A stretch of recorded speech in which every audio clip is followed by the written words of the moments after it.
All right, so anybody want to take a guess at what that little unit cost right there? So I'm putting together a camera mount right now to go up in my loader for the DJI Osmo that y'all are on right now. And about to eat lunch too. So today's Thursday. As Wednesday afternoon, we had hauled 75 loads, so 25 all 3 days. And they gave us 3 more loads of pine pulp wood. When was it? Yesterday. So I buzzed them out real quick. So then this morning they came back and they gave me 10 more loads of pine pulp wood. So with that, and I scrounged up a load of poles. I'm gonna load 25 today, and so that'll give us 100 in 4 days. So that'll be good. That'll be good. You have to. Derek is kind of our politicking guy, the one that does the begging to get wood. So we're gonna make it.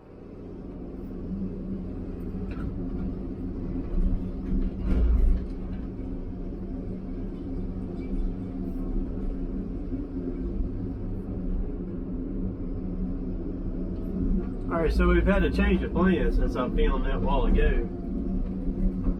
What I was kind of banking on doing, we quoted out at Millport.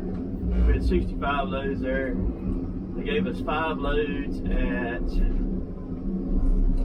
Belk, which is a Georgia Pacific mill. I've already got them too, and they gave us, and we had 10 loads total to go to the paper mill, which was IP, International Paper.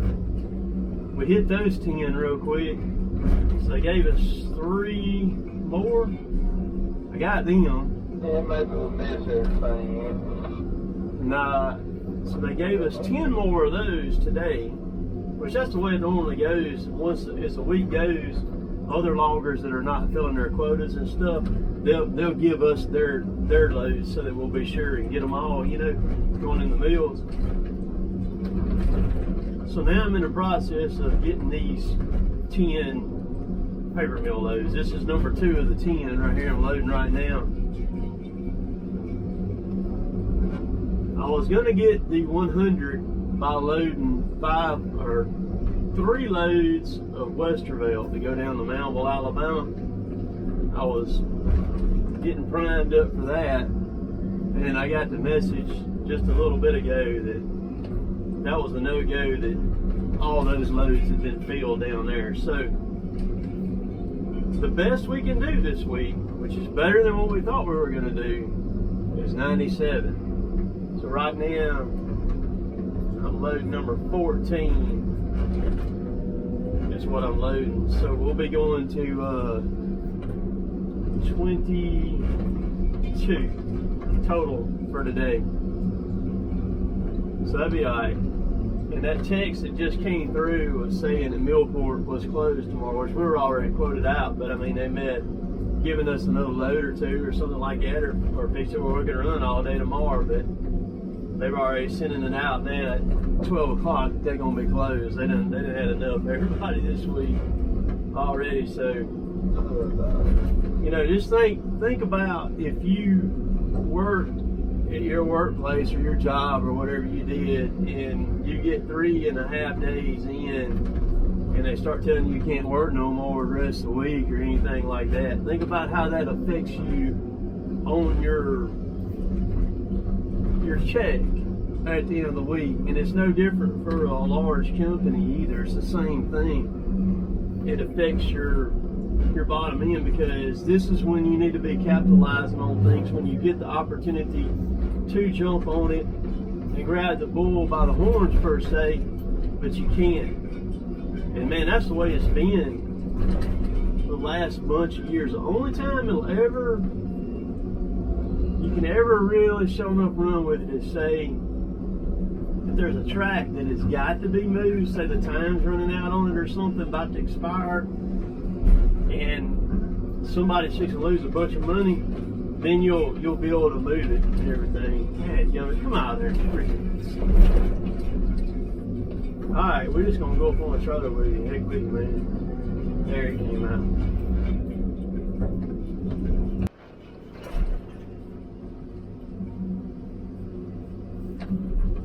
The bad thing is anymore, this stuff with the meals like changes hour by hour throughout the day.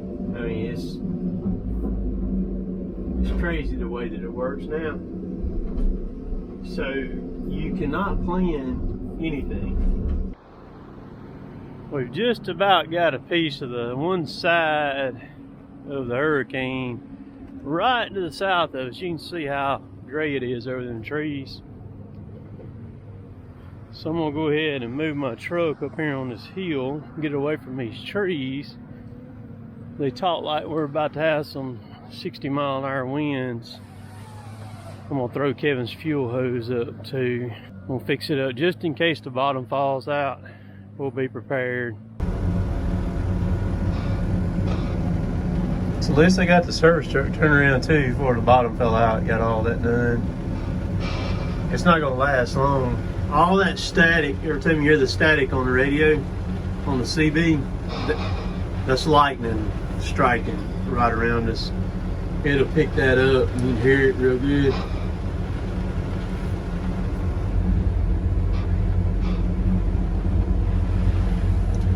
See, Derek's right there.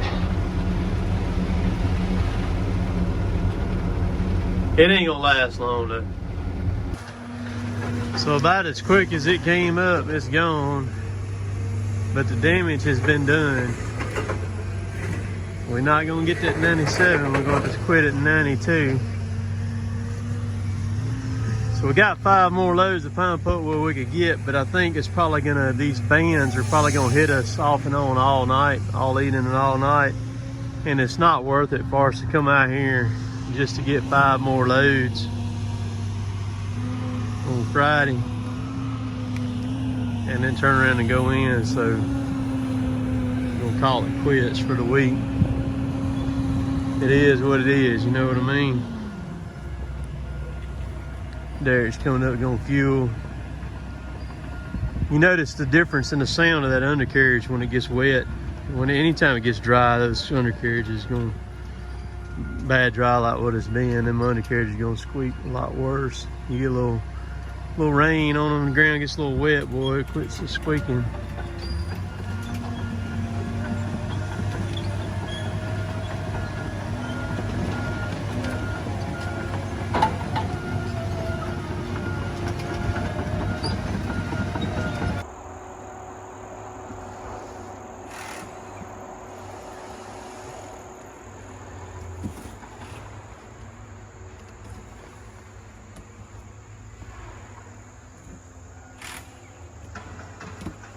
So today is a service day. I've already loaded the first round of trucks. We're starting on the 635 and in my machine right here. I'm gonna show y'all what we think the reason why this thing's not cranking here.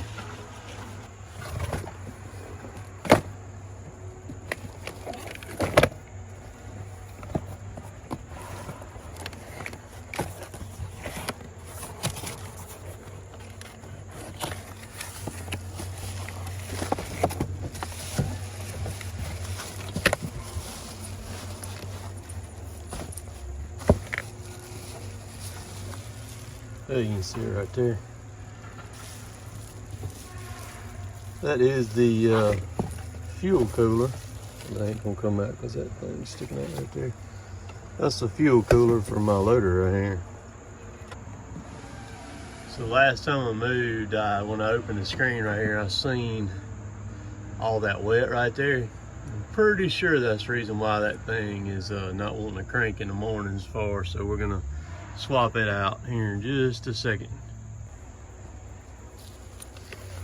All right, so anybody want to take a guess at what that little unit cost right there? It's probably, I don't think it's quite a 12 inches across, probably about 8 inches tall, 1.5 inches thick maybe. It is a Hitachi.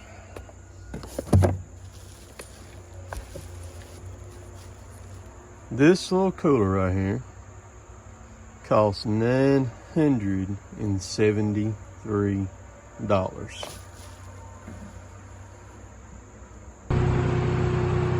So once we get the fuel cooler swapped out, I've got new lines for it to go on it too, just in case, because the machine's fixing to be 12 years old the end of October.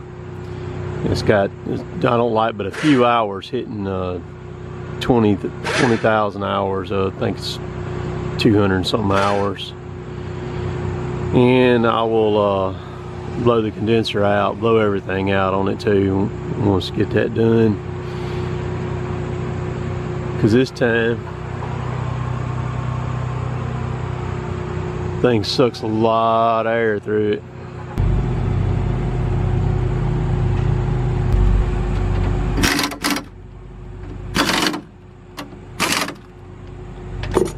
So there's the hose. We're gonna go ahead and put 2 new hoses on it while we're at it. Like I said, there's the cooler end, goes in. It's evidently done sprung a leak right there at that bottom corner right there. You can see where the dust is collecting on it. We've been trying to figure this thing out here for a while. I've been having trouble with it since the last oil change. Changed oil in it, got to where it wasn't wanting to crank. The only way I could crank it's cranking on ether. Some days it would crank. Sometimes it'd sit all weekend. It'd crank on Monday and then it wouldn't crank on Tuesday. I'd crank about half the time during the week. When we went to move the last time, when I opened this cover right here, I saw the dust on the corner of that fuel cooler, and so I went ahead and got one. Got the sticker shock on it too. I mean, you can see the fuel right there on the back of it. We're gonna stick the lines on it. This is a pretty snazzy light right there. I like it. And tell them what that crazy thing cost. He said this light was a 180, I believe. Let's see here. There, it's bright as heck. Let's see. All right, so we got. All right, they cut the back on. It's got a little light in the end of it right there too. My watch is going off. It's time to. I don't know how to work this thing. There it goes. Okay. Got a magnet in it. Hold it right there. So we got the loom on. Putting a little electrical tape on it now to hold it in place.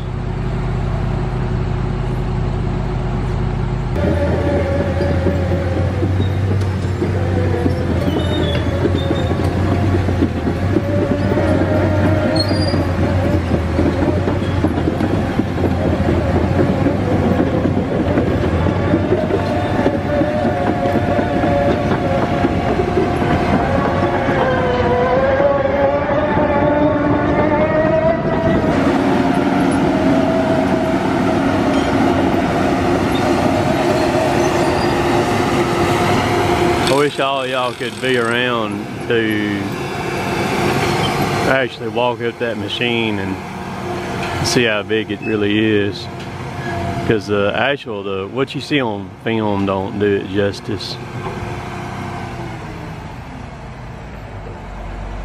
So now Derek's just fixing to get service there.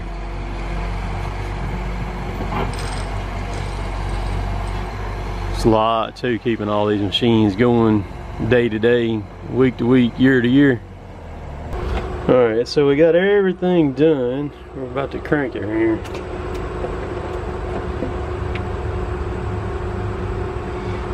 Let me turn this off here. Alright, here we go.